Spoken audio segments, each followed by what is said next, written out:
एक गांव में हरिया नाम का एक मजदूर अपनी पत्नी तथा एक बच्चे के साथ रहता था। हरिया मजदूरी करने सेठ रामनंद के यहाँ जाया करता। पूरा महीना मजदूरी करने के बाद भी हरिया बड़ी मुश्किल से परिवार का पालन पोषण करता था। एक दिन शाम को जब हरिया घर पहुंचा तो सुनिए जी, गोलू के स्कूल से फोन आया है। गोलू की फीस जमा करनी है। ठीक है, हम कल सेठ जी के पास पैसे के लिए जाएंगे।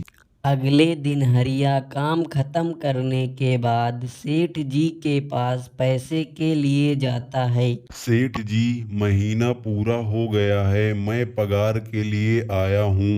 देखो हरिया, अभी पूरा माल गोदाम में पड़ा है, कल परसों में माल बिकेगा तब पैसा मिलेगा। इतना सुनने के बाद हरिया उदास होकर घर की ओर चल देता है।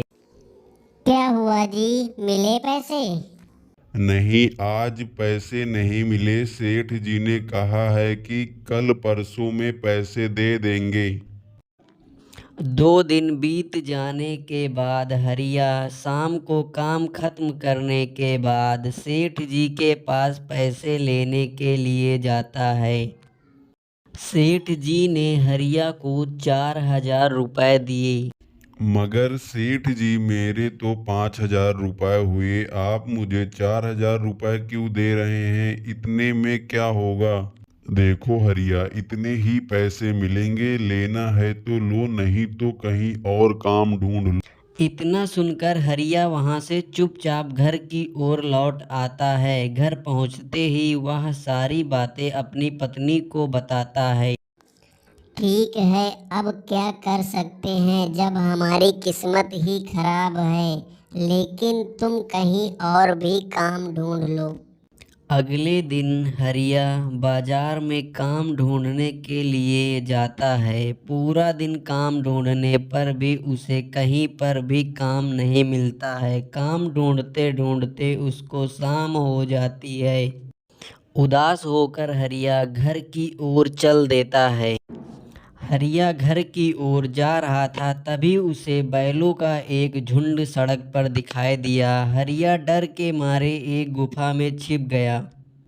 उस गुफा के अंदर एक चमकती हुई वस्तु दिखाई देती है। वह उस वस्तु की ओर बढ़ता है। तभी उसमें से एक महात्मा निकले, जिनको देखकर हरिया घबरा जाता है। महात्मा जी, गलती हो गई, बैलों के झुंड से बचने के लिए मैं इसमें आ गया था। मुझे सब पता है, तुम घबराओ नहीं। ये टोकरी कोई मामूली टोकरी नहीं है, यह एक जादुई टोकरी है। तुम मुझे बहुत गरीब और परेशान लग रहे हो, तुम इस टोकरी को ले जाओ, लेकिन इसका सही इस्तेमाल करना, नहीं तो यह गायब हो जाएगी। हरिया वहां से वह टोकरी लेकर घर आता है और अपनी पत्नी को सारी बातें बताता है। उस टोकरी की मदद से उसने एक छोटा सा व्यापार शुरू किया और कुछ ही सालों में हरिया धनवान हो गया। ऐसी ही कार्टून वीडियो देखने के लिए हमारे चैनल को सब्सक्राइब करें।